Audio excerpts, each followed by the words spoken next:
And a lot of the people are going to be quickly replaced by machines because artificial intelligence is getting amazing. And if you are not proving indispensable and kind of creative and coming up with ideas and having the the drive to implement those ideas because you feel passionate about what you do, it's not fake, you really feel passionate about what you do, right? Then that's going to actually protect your career or your job or your business. And Mhm. if you just like, you just go with emotions and do everything half-ass and like are tired, and like that actually shows. People Yeah. have invisible energy that it's read by other people whether you carry it with you or not, right? I mean, it sounds very esoteric, but it's the truth.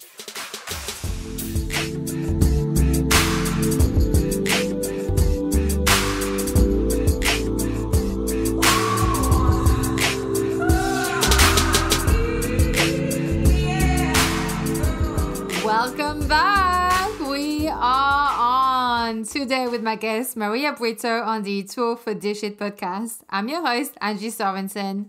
If you enjoyed this podcast, if you love this episode, don't forget to press like, give it a 5-star rating, leave a review, follow it, subscribe, however the platform you're currently listening on lets you show that you're enjoying this. Please do it. I so appreciate it. Every time you do it, it really helps this podcast expand, grow, and get in front of more ears. Okay? This is such an important thing for me when you do it. Like, I really, really appreciate it. And so, yeah, it doesn't matter where you're listening from. If it's Spotify, Apple Podcasts, Radio FM, Amazon Music, Google Podcasts, and so on, Stitcher, iHeart, so many of them, right? It's everywhere. So wherever you're listening from, just if wherever you show appreciation, I absolutely love this. Thank you so much, because it really is thanks to you that this podcast has grown and grown and grown and grown and grown. So okay, so in today's episode with Maria, is a little bit different than what I normally release. This one is on business, which I haven't done in a long time. This is more one-off. The last one I did was like in the pilot season, which I'll talk about in a second. So today with Maria, she goes over a couple of concepts. And so the first concept she goes over is how she believes there are no starving artists and how that myth actually came about. And the second concept that she goes over is on starting a business, and that maybe if you're not someone who maybe want to start your own business, how to actually still be able to use that entrepreneurship quality that you have in you, but within the workplace as an employee. So ways to actually have that outlet. So we share our thoughts on that. Our experiences, not gonna lie, widely different, okay, on how following our passions has turned out this far. So if you enjoy anything with business, I definitely recommend to go into the pilot season. Also, so a slightly different energy and lots of practical takeaways. I definitely recommend episode number 2, Be Bold and Pivot with Polar Mold. And episode 9, Don't Be Awkward, Be the Misfit with RKA. So there you go. Without further ado, help me give a big warm welcome to Maria. Let's begin. Well, welcome, Maria. Thank you so much for joining me today. Hi, Angie. I'm so happy to be here. How are you doing? I'm good, thank you. I'm good. Look, I'm really excited to have you on today because I really want to talk about money in creative pursuits. And when I say creative, I usually always, the subtext for me is always, your passion project that you sort of want to spend more time on, but you're still keeping your day job and you just want to turn that creative pursuit into money, because jobs that we're not passionate about, that drain our energy, just too old for that shit at the moment. So, so I want to crack the code and I want you to help us with that. And so you have such an impressive background. You've won many accolades and awards, which we're going to talk about in a second. So before we dive in, I want you in your own words to introduce yourself, where you live and what you do. Well, I'm Maria Brito, and I live in New York City. I am an art advisor, I'm a curator, and I'm also a consultant on the topics of creativity and innovation. So I was born and raised in Venezuela, and I moved to the States in the late 90s to go to Harvard Law School.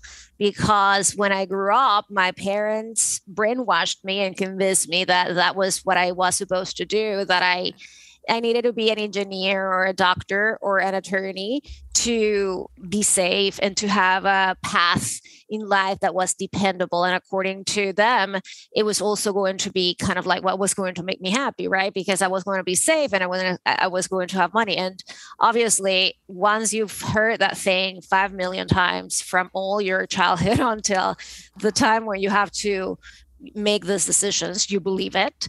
And I ended up doing it, and I ended up practicing corporate law in New York for about 9 years, and I absolutely hated it with all my might. And that's why I quit. I quit 13 years ago. I quit, and I opened a business that has given me more happiness, money, and satisfaction than anything else that I had done before. So it's definitely a big step into being the person that I was meant to be and the person that I was born, because that was the real me. The real me is the one that I embodied now, the one that is doing all the things that I'm doing right now. So I'm extraordinarily happy to encourage people to pursue things that they love and turn them into careers and turn them into money and not be ashamed of that. No, I love that. Before we actually go into that, I just made some notes about different things that you said just now. And so there's three things. You said something and then I wrote down money is good. Just because I think it was because you said obviously that, growing up, you're obviously being told that, get a good degree, get a good job, because to get money, to get security. I think that's what it was, the security. And, and it's true. Sometimes we fall into the trap of gotta make money, even though this is, destroying my soul. But, we all like to pay bills and stuff like that, right? But I think the thing sometimes that gets lost in that, and I think that maybe we'll touch on this a bit, we circle back to this, is that sometimes we almost identify that charging money is bad, and we all have these weird money stories, And so that's why with that money is good, because I tell you what, I do like to be able to buy food, pay my bills, and, going business class on the plane, we don't really see people crying on there usually, they're just just bored that they go straight into it, So, so there is that. And then I wrote down, yes, because I love that you said that once you quit you were 9 years in corporate law in New York. And then you said that, after you quit and you pursued your passion, you actually you were more happy, you made more money. Yep. And so I wrote down, let me ask her. And it's very indiscreet. So, you don't, if it's not okay, you don't have to answer it. But just so we have an idea of comparison, because at corporate law, there's this image that, it must be a good salary. Can you say how much it was when you were in corporate law? Oh, yeah, no, and it is. I mean, when I quit, I was making $250,000 and the bonuses were $250,000 too. So I was making about $500,000. Right. Before tax and then back. I mean, look, hello, I'm in New York City. I mean, there's 50% in taxes. I think it's the same in London, kind of thing, right? And on that salary, I don't know how much it would be, but it would be high, yeah, definitely. So, but that's a great one. That's a great point, because it's not as if I was making $50,000 a year and then I quit and then I made more money in my passion. This is actually a substantial amount of money. Well, I have a business. It's a company. It's not me just having fun, and I don't have that luxury of having just fun, because I have bills, I have kids. I'm too old for that shit. You know what I mean? I can't. Yeah. No, that's brilliant. So it's a lot of, it's a company that I get to call the shots, right? So I get to decide what I want to do and how I want to do it. And of course I have a structure and a plan. But sometimes no, most of the time you really have to adjust your business, because we live in a time that the consumers change. The needs of people change, markets change. And so if you are not willing to take chances and, cut things out of the business that are not working as you thought they were going to work, or shift things to meet the demands in a very different way, you're doomed. And I am not doomed. I mean, I didn't take that huge chance of quitting that safe job to actually become a static person, just waiting for things to happen to me instead of me creating my reality every day, which is what I have decided to do.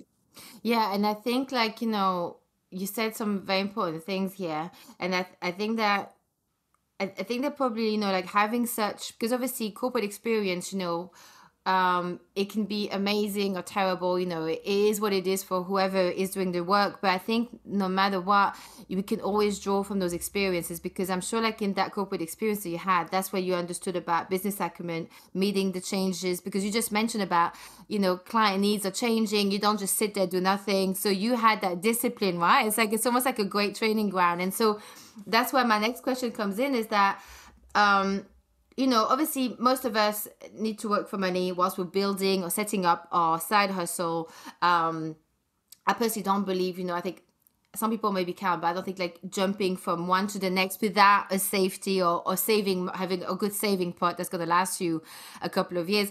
It's, it can be difficult. So sometimes it's a transition. And I wanted to ask you, like, how can we, like, in your experience working with clients, in your own experience, like, how do we balance a full-time work or a part-time job while setting up a side hustle? How do we manage that energy? Because it takes a lot of energy to do both well. Usually one is, I feel one is gonna feel the problems. Is there something that you've noticed, or like you found, like you see people have that issue? Or I think it's a question that comes up a lot with people who are in the pursuit of a change, or they are tinkering with the idea of opening a business and things like that. And the truth is, there is no perfect answer, right? I mean, and there's nothing ever is going to be perfect. And I was thinking about that the other day, because I was like, oh, look at this, different variables of things that happened. And I was like, the truth is, I'm not even going to complain at this point, because nothing is perfect.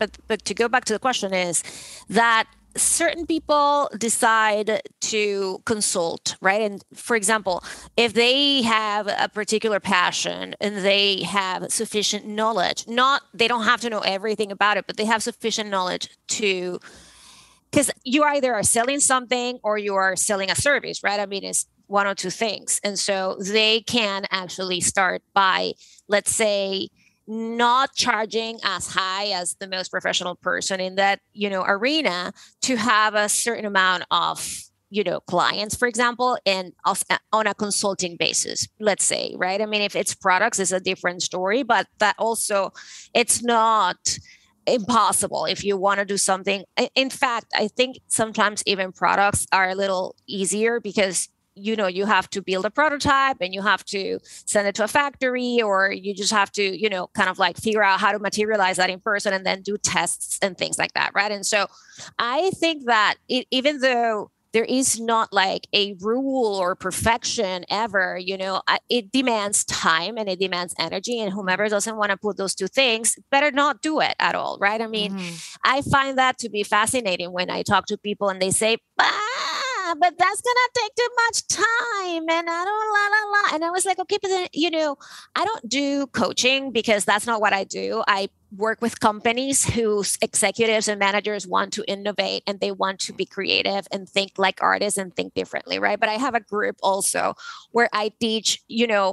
Once a month we get together on a big Zoom call, and for the most part, people are, kind of willing to look for solutions, but they always have this kind of like, it's so hard to do what I do, right? And I say, it's so hard to do everything. It's hard to be a dentist. It's hard to be an artist. It's hard to be an advisor. It's hard to be a podcast host. Everything is hard.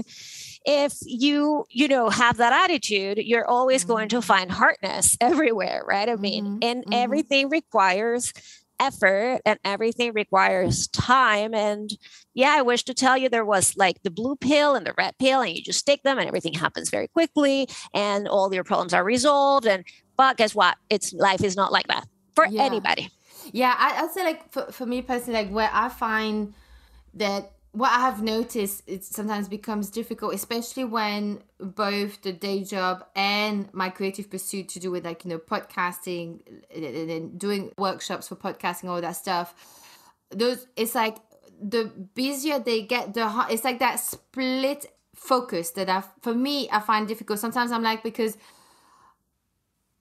maybe I don't know if it's an age thing, but sometimes or maybe it's because of 2 years of being in pandemic, and as we're not as, we were not active for as active as normal. We're still busy, but not as active, I think, as individuals. But now, obviously, it's turning back around, thank God. But I feel sometimes where I'd be my day job and I'd be like, not as focused as I used to be in there, and more, it'd be easier for me to make a mistake or to not think about everything, not to be as 100% on point, because a part of my brain is in my creative pursuit.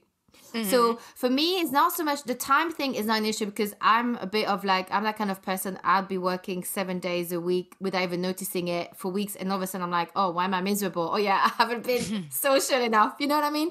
So it's like, but it's that split energy. And it's like at some point, like, I felt it a few times where at some point I'm like, something's going to have to give.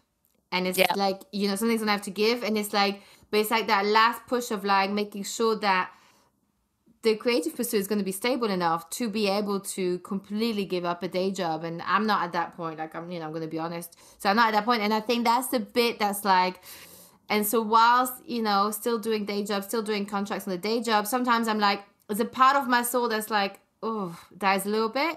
But there's also a part of me that's like, well, great, it's money. And then I'm going to be social, because podcasting is quite isolating. But I think, so it's a bit, it's like there's where you want to be, and at the same time the reality of what is. And I think maybe there is something that, because I know I'm not the only one in the situation. I speak to other people who are in the same situation, and so it's like, I feel like, I don't know, like there must be like a code somewhere I'm not cracking, or maybe it's just what it is for a little while and just have to keep going.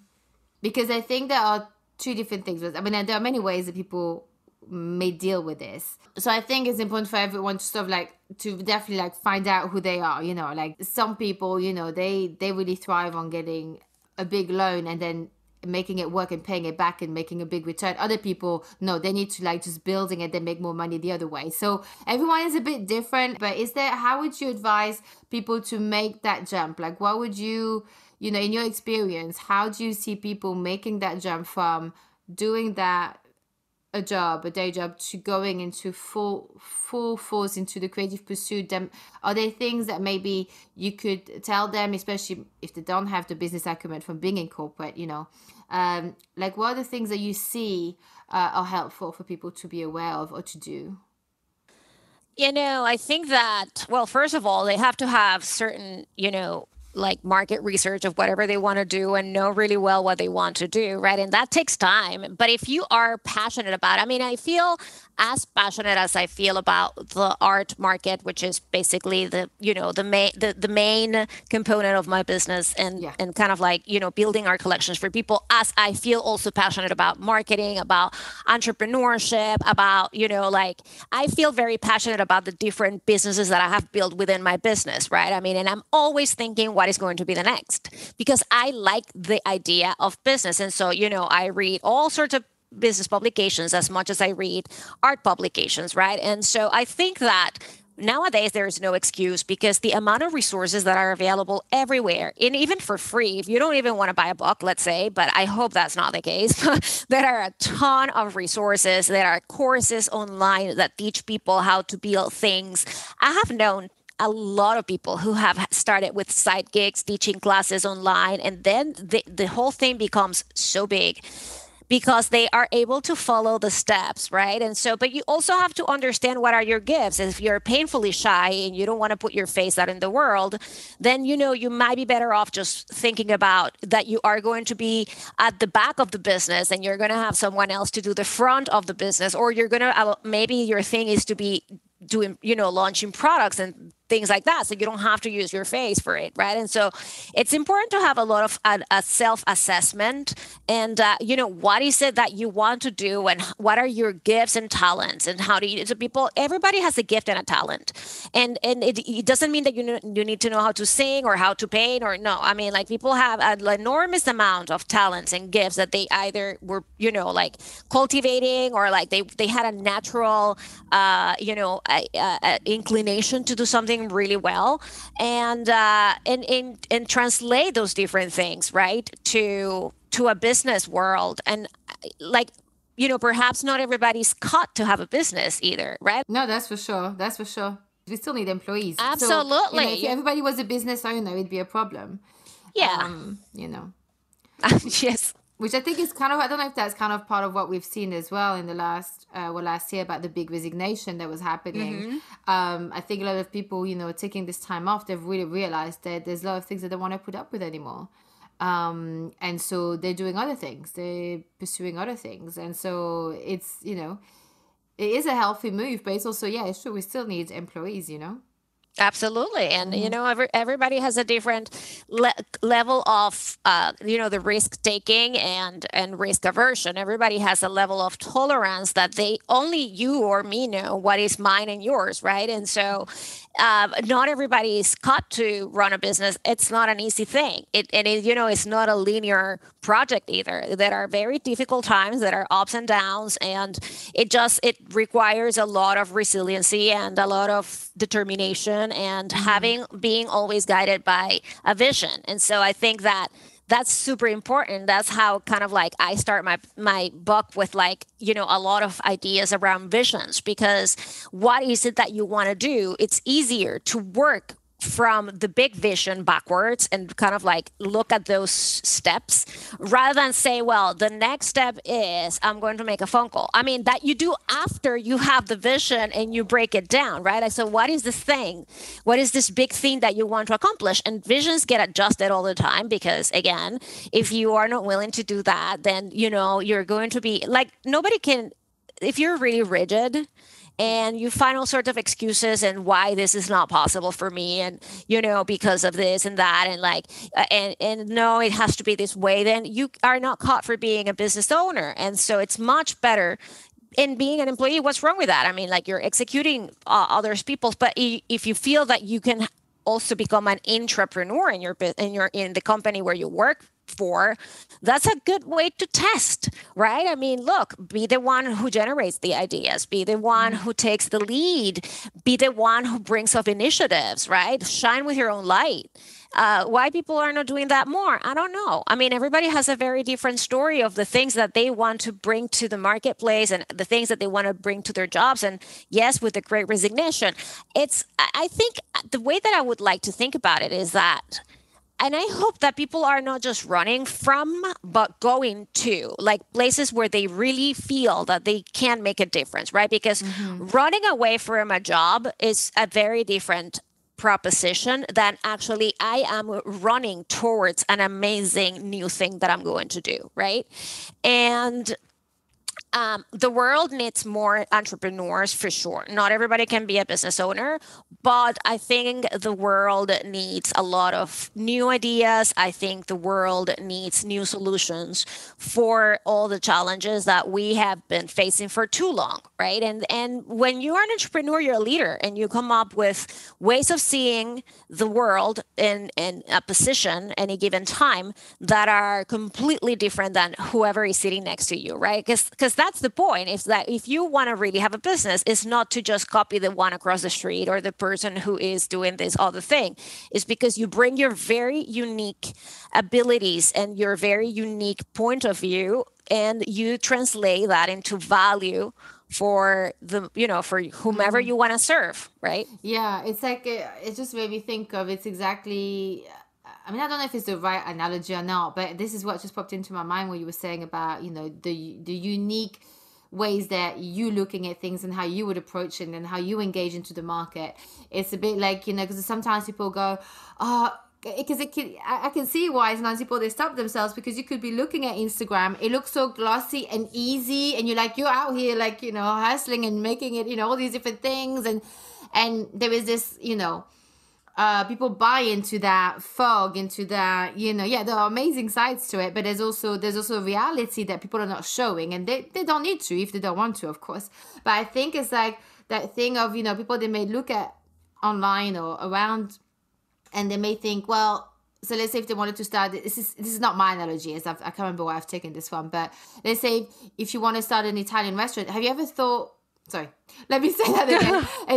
It's the analogy of, people sometimes say, well, why would I do a podcast, for example? I'll just do my example. So why would I do a new podcast? There's so many podcasts around there. Why would mine be, why bother? And the thing is like, when you flip it on its head and you go, well, when you go to a new restaurant, it could be an Italian restaurant. There's tons of Italian restaurants around, but you have the one that you like. You're not ever going, oh, another one. I definitely never go, oh, another Vietnamese restaurant. Like I go, yeah, a Vietnamese restaurant. Brilliant. Let's go.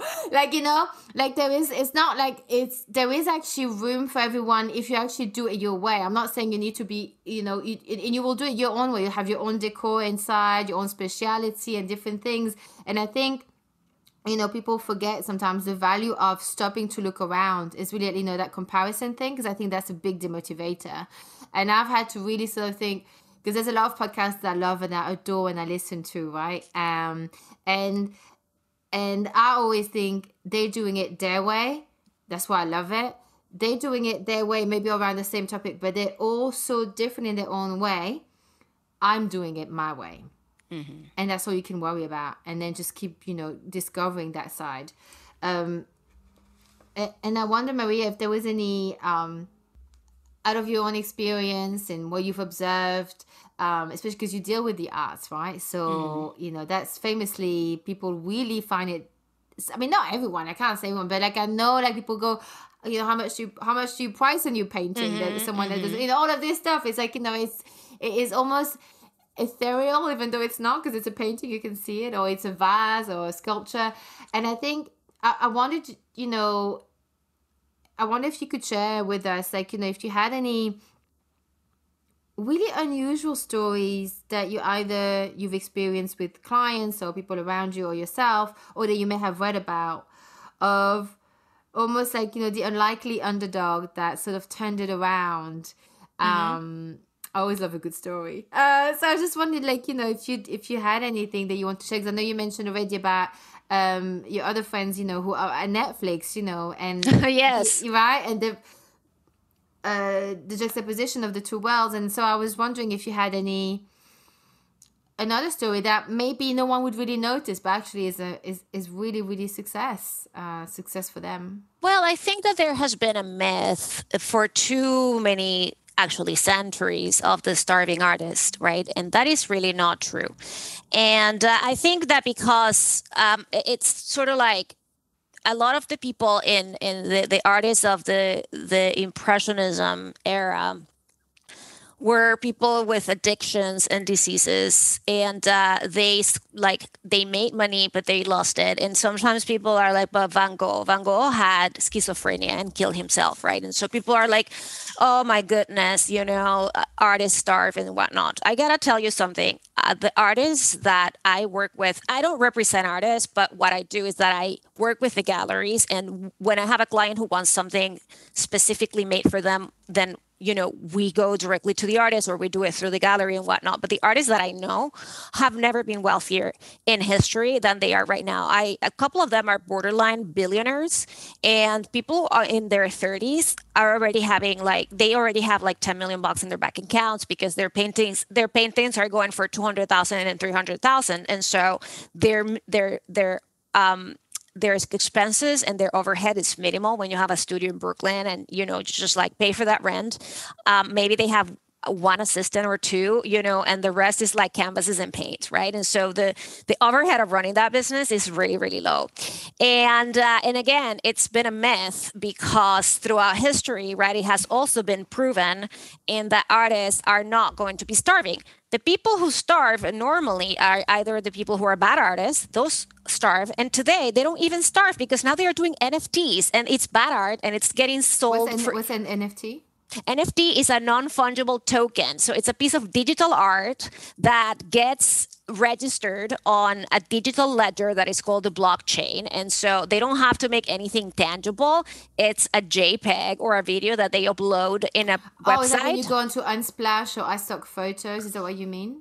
I don't really know. I mean, it's not like that. You are never going to get it. You're never going to get anything physical. It's like, it's the metaverse. The metaverse is like things happening. Well, so it's like it's like kind of that, and like in the United States, it's all the rage, and it's going to be all the rage in the world, because things start here and they spread out like wildfire. And so it's been about a year and a half that this took on.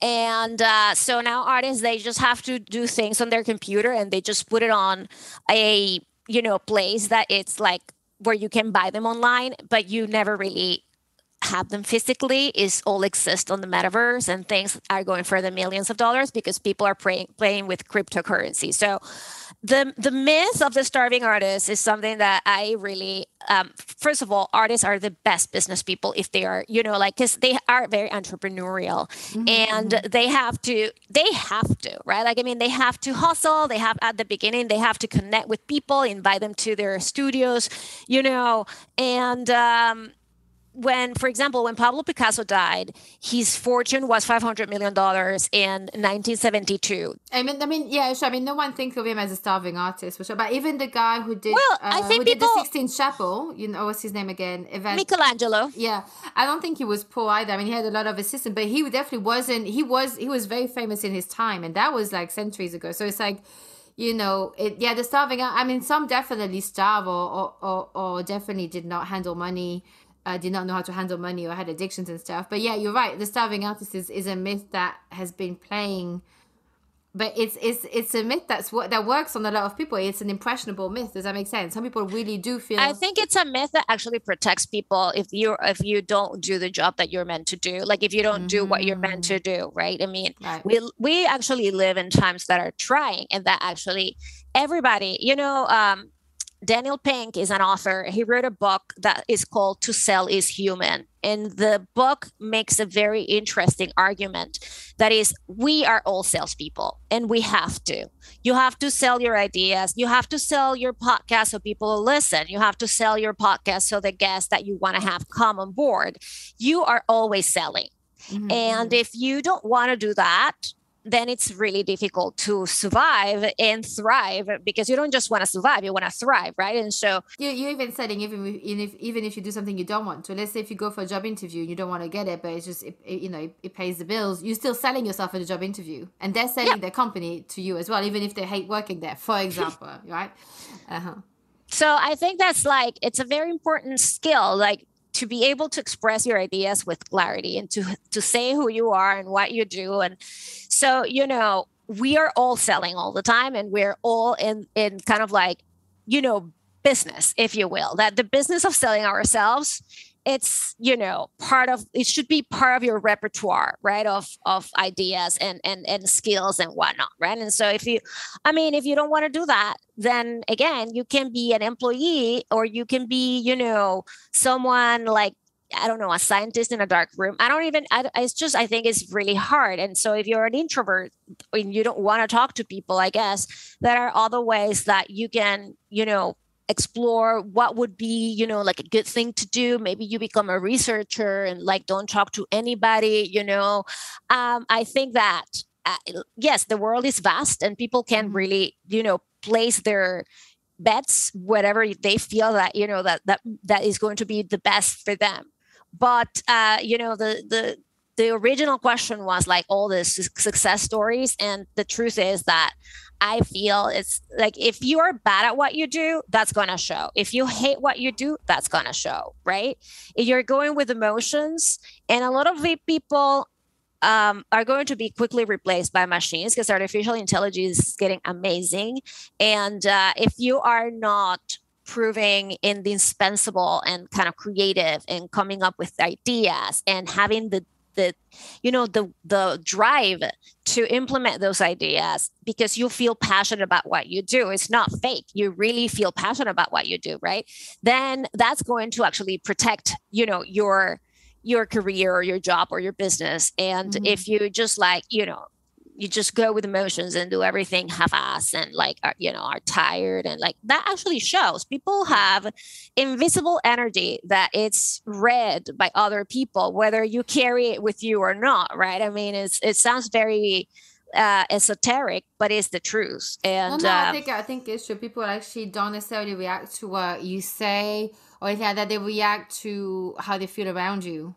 Yep. It is really an energy thing. Like, you can feel like sometimes you're like, oh wow, people, everyone's just talking and to you, and out of the blue, and you're like, I don't know why in other times, you're not really getting interaction because you just closed off a little bit more. And I think yeah, definitely it's yeah, I don't think it's that. It is, yeah. People think it's like esoteric and woo woo, but it's actually no. It's actually quite almost palatable. But Yeah, yeah, you can it's almost quantify tangible. it. Tangible. Thank you. Yeah, that's it. Yes, it is Yeah. tangible. Yeah. So, I mean, the stories of success that are millions, I mean, like, I mean, maybe, I just have an optimist position how I see things, and I have a positive attitude and energy. That's something that I think has helped me, you know, come from where I was to where I am right now.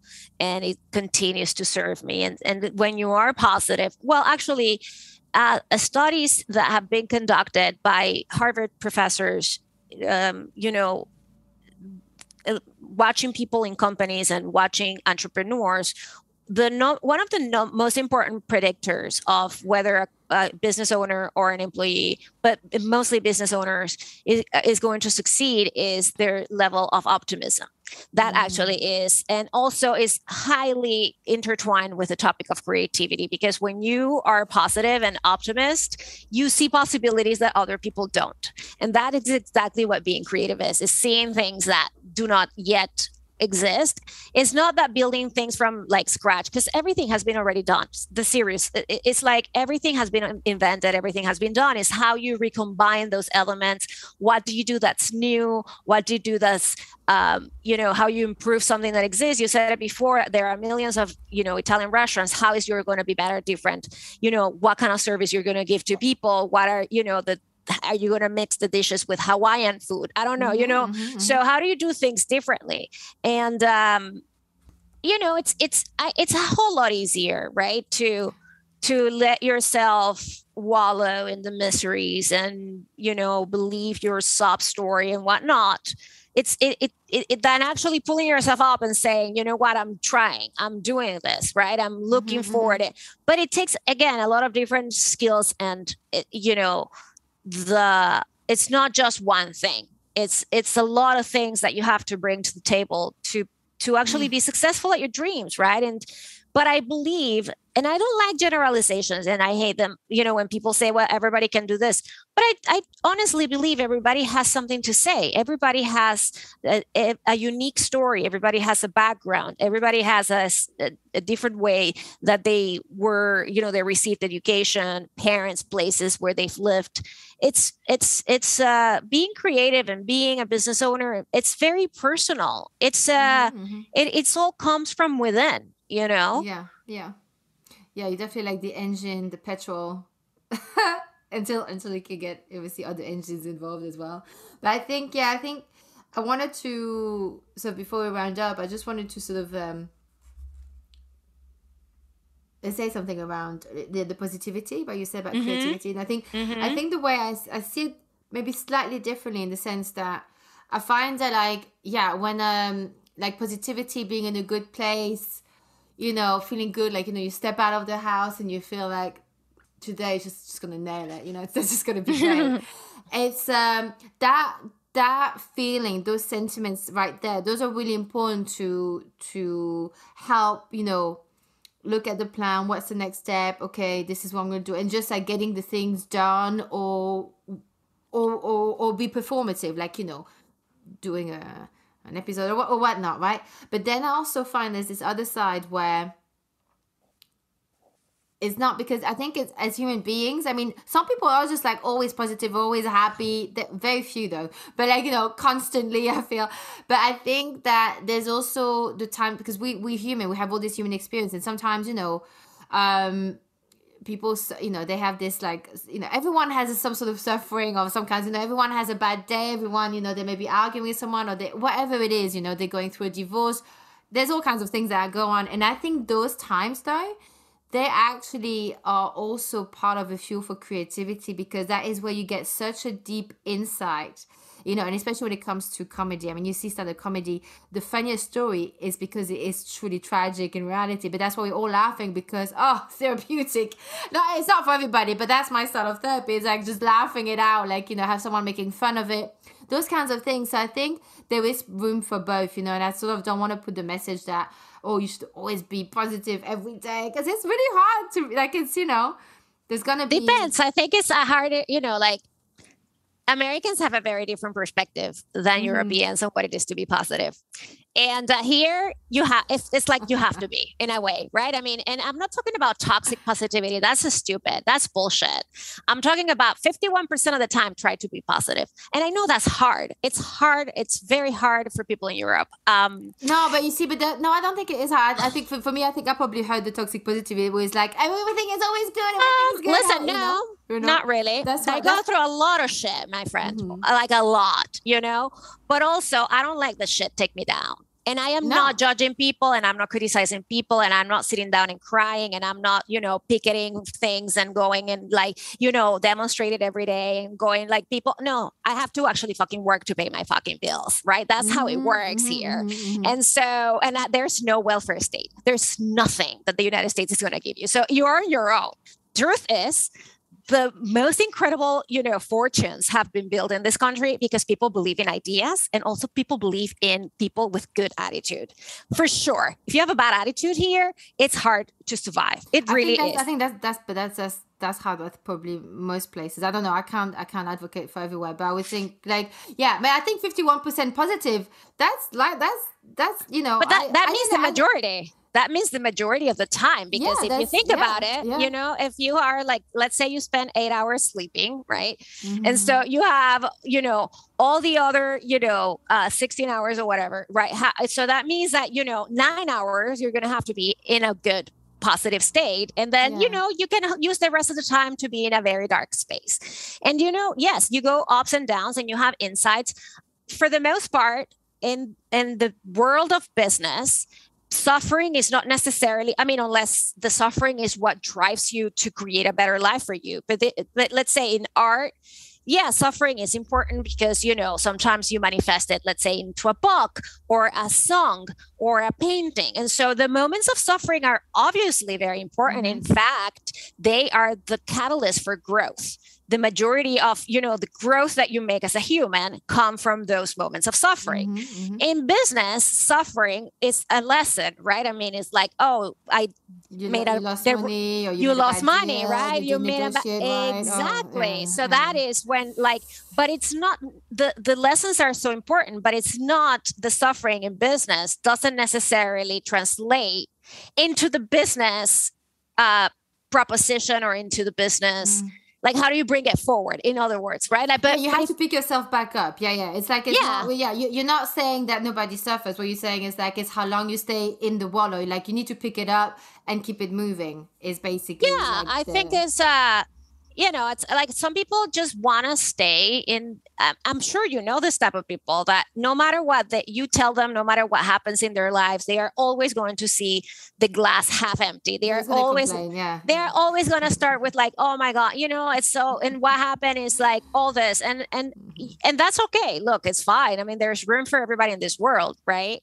But the greatest people that I have had the pleasure of meeting in my life are usually the ones who have this, attitude of optimism. And optimism is a very different thing from just being bullshit positive. That's very different. Optimism is looking at the future and saying, this is going to be better, right? It's the future, hope, isn't it? It's that hope. It's like... but it's like the future is every, it's not the future when we are flying to Mars with Elon Musk. It's not that. It's not the future. The future is like, once we hang up, you and I, is the future, right? Every time, everything that you have in front of you is the future. And so that's an individual effort. You live in London, I live in New York. It's dark as fuck outside. And I was born in a place where it was like nice weather all the time and sunshine and beaches and whatever. And like the lack of sunlight is one of the reasons why people get depressed, right? And like low vitamin D and whatever, right? I could be telling you how horrible it is. It's been raining all day long and whatnot. And London is not that different. But I am not going to spend my energy complaining about that. Yeah, no, absolutely. Let me ask you the two finishing thoughts, Maria. So the first one is, what did you wish that you'd realized at 18, but really understood on a cellular level, not just not just cognitive, but really understood at 18. Oh, that's it. Yeah, learn my lesson. That's it. That's fine. I think I spend too much time worrying about the future, right? And about things that really never happened, right? Like, oh my goodness, what if, that happens to me? Or what if I'm never going to be able to like leave? I wanted to move out of Venezuela because it was a country that was, going super fast in this kind of communist regime thing that destroyed the country, right? So I was always worried about things that never happened, or things that I was wondering if they were going to happen to me and I was going to be able to have that for myself. And the truth is that I really consumed so much of my energy and got so anxious about things instead of enjoying my youth and, having fun and whatnot. So if I could, like on my cellular level, I understand things now that there is a level of control you have over certain things, right? And also there is a level of work that you put so that those things happen. And there is a percentage that you don't control, that there are other things and forces. And I like that I learned, throughout my life as an adult, that when something doesn't happen, it doesn't mean it's not going to happen. And that when you get a rejection, sometimes it's a blessing, right? That you didn't know other bad things that could have come out of that. Yeah. And, I think that it's part of being spiritual is believing that you're being guided to what's best for you. And I am spiritual, and I do subscribe by, of course I have free will to do things and I have to do those things. But I also think that there are greater forces or powers that I have asked for those greater forces of power to guide me towards the best things for me. So, yeah, no, I love that. I love that you mentioned free will and the higher powers, because there's something I heard not long ago. I think it was Matteo Di Stefano. He mentioned about free will. I'm just going to quickly mention this.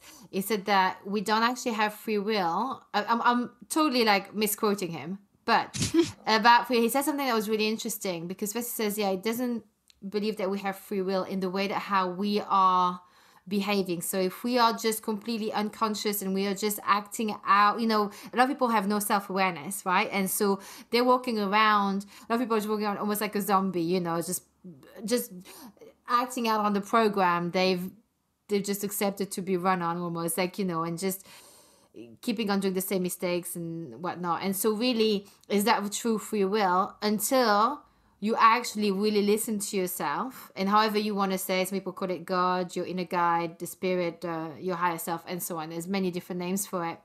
But once you're really in touch and you walk ahead, with that, then you are truly more like in that free will, because you're actually more awake. And I've completely butchered the way he said it, but that's that's something that I just I thought was really, really interesting. And so the second one is, what stuff do you not put up with anymore? I don't put up with people's bullshit. I mean, I don't need to have 5 billion friends. I don't need to be liked by everybody. No. And I don't need to like everybody either, and that's very important. It's very important to know your boundaries. It's very important to know who do you spend your time with. And I don't care that much. I mean, I care about my clients. I care about my family. I care about the people I serve. I care about the students who enjoy my course, or, I think a lot about the readers who are going to get my book and things like that. But, I don't put up with this kind of like, I have to kiss ass to be able to move forward. I am a kind person, and I am a good person. And if people require a level of adulation or praises, then we're not playing the same field. I mean, we don't belong to like the same space, like I have a very good friend, and she tells me that, when you have that kind of like feeling of like, oh my God, like somebody just like did not react how you expected it, or, people unfollowed you or whatever, you just like, I said to myself, not my people.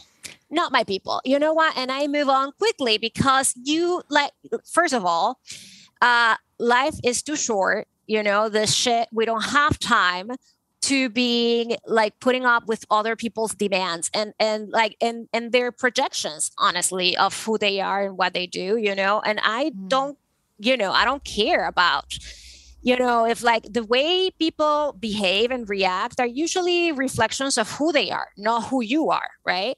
Yes. And so I am I want to be a better person every day, but I'm very much at peace with who I am because I have integrity. My word means a lot to me. So if I say I'm going to do something, I do it. If I am not going to do it, I will not say that. I feel that I live by a set of principles that inform my everyday life. I'm honest. I am a hard worker. I don't wish anybody bad things. I don't think, that if somebody gets something, then that means I'm not going to get it. I believe in abundance. And so, if somebody doesn't get me and somebody doesn't, or somebody wants this adulation and, praise or, kiss ass and whatever, I'm not there. Yeah. I'm good. No, that's cool. I love that. I love that you embody it. It's great. Like because like you said, life is too short to be worrying too much about all of that stuff. And I think that, there is, I just wrote down something when I heard you speak, and because you were saying about how people react to you has usually nothing to do with you. And I wrote down this, and again, I don't remember who said this. But it's a really, I love this quote. It's basically saying, how you treat me is your choice. How I react to it is mine. Yeah. And it's something that is so important to keep in mind, because everyone is always like, trigger fest out there, and they like to blame their triggers on others instead of like looking into it and going, actually, why am I feeling this way? Instead of like always blaming everybody else. Like, it's a good opportunity when you're triggered and not to go out on like a crazy spree. Is the word? A crazy spree online. So Maria, thank you so much for your time. And I want to ask you, like, please tell us, like, where can people find you? How can they work with you? Remind us of where and when to get the book, your book when it comes out. And give us all the details. So my website, it's mariabrito.com. That's B as in boy, RIT as in Tom O, right? And so I have all my links and things to social media there. And I also have a newsletter that people can sign up for free that comes every Tuesday. It's called The Groove, and it's really fun. And it's it's a combination of business, art, and entrepreneurship. And the book comes out on March 15th worldwide. So it's going to be, and it's already ready for pre-order whenever this comes out.